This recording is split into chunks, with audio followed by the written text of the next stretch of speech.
На некои дестинации каде што одам почесто се движам и сам, на некои дестинации барам помош. Тоа зависи од своите потреби што ги имам и зависи од тоа колку сум вложил во себе да ги совладам тие рути. Кристијан Лазарев, студент и витите трет на факултетин филологик на Шкуп. Në kohën e lirë, ai përkushtohet muzikës dhe sportit.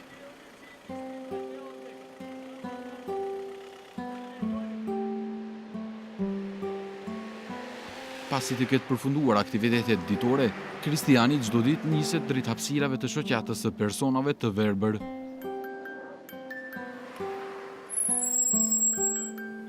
Me anë të shkopit të bardhë, Kristiani nuk e ka problem të lëviz as në përvendet më të frekuentuara të qytetit.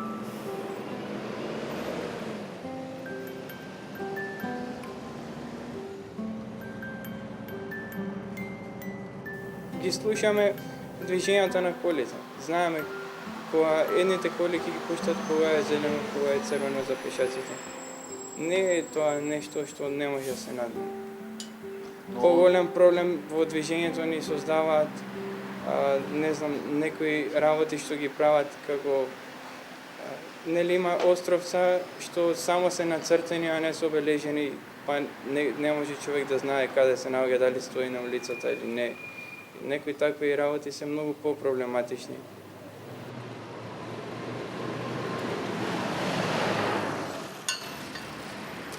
Kiko, me anë të shkopit të bardhë, pa ndonjë problem, arriti edhe në shoqatën e të verbërve. Овде одражуваме проби редовно, понекогаш тие се внесуваат на некои настани, понекогаш тие се рутински проби, зашто ова здружение се функционира.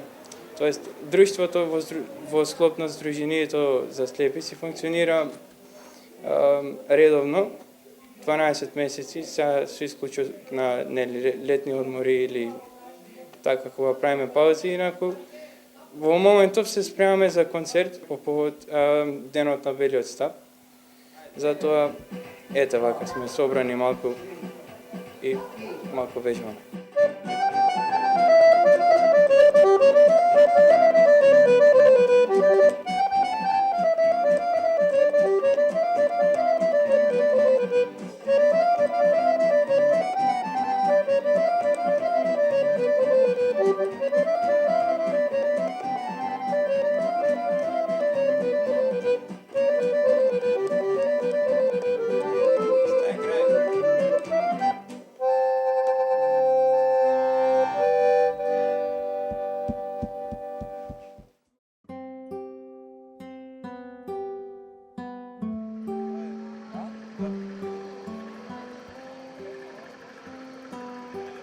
Shpëtim Latifi, i cili për disa vite po punon në projektin për fëmijë me vështirësi në shikim, thotë se arsimimi si dhe zbulimi i hershëm i problemeve janë të një rëndësie shumë të madhe.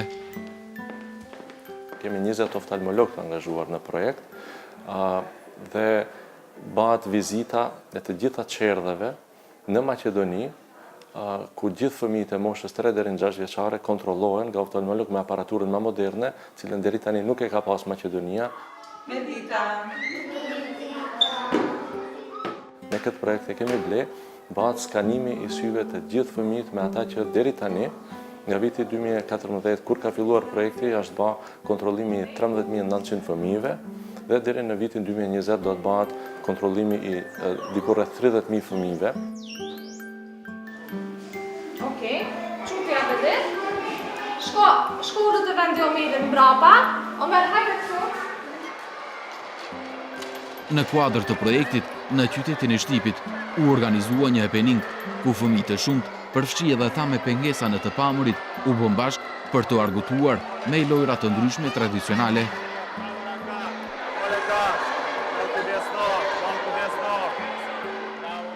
Се покажа дека во одредени игри, во одредени сегменти, тие се исти. И тука нема разлика. И тоа е за нас и за самиот проект огромен напредок.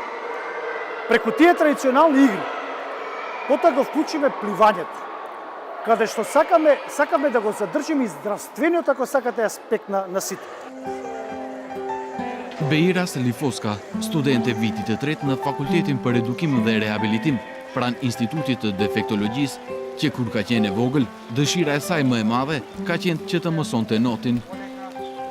На почетокот навистина беше напорно, затоа што знаете како ние лицата со посебни потреби прво треба да стекнеме доверба кон човекот што со нас работи, а потоа се иде како што треба. Значи ја среќа имав добри инструктори, добар ментор. Дел од овие лица приметивме дека се атлети. Само им треба правилен развој. Правилна да им најдеме патеката по која тие би требало да се движат. Shtigjet në të cilat duhet të lëvizin personat me pengesa në të pamurit u ndërtuan para disa viteve. Në fillim ishin nga materiali plastikës. Mirë po për shkak të cilësisë jo të mirë, Ministria e Punës dhe Politikës Sociale i ka zëvendësuar me të betonit. Nga ky institucion, thonë se vendosja e këtyre shtigjeve ka për qëllim që të rrisë ndërgjegjësimin e komunave. Se qëllimi pjesërisht u arrit, dëshmon fakti se kësi lloj shtigje ka vetëm në disa lokacione.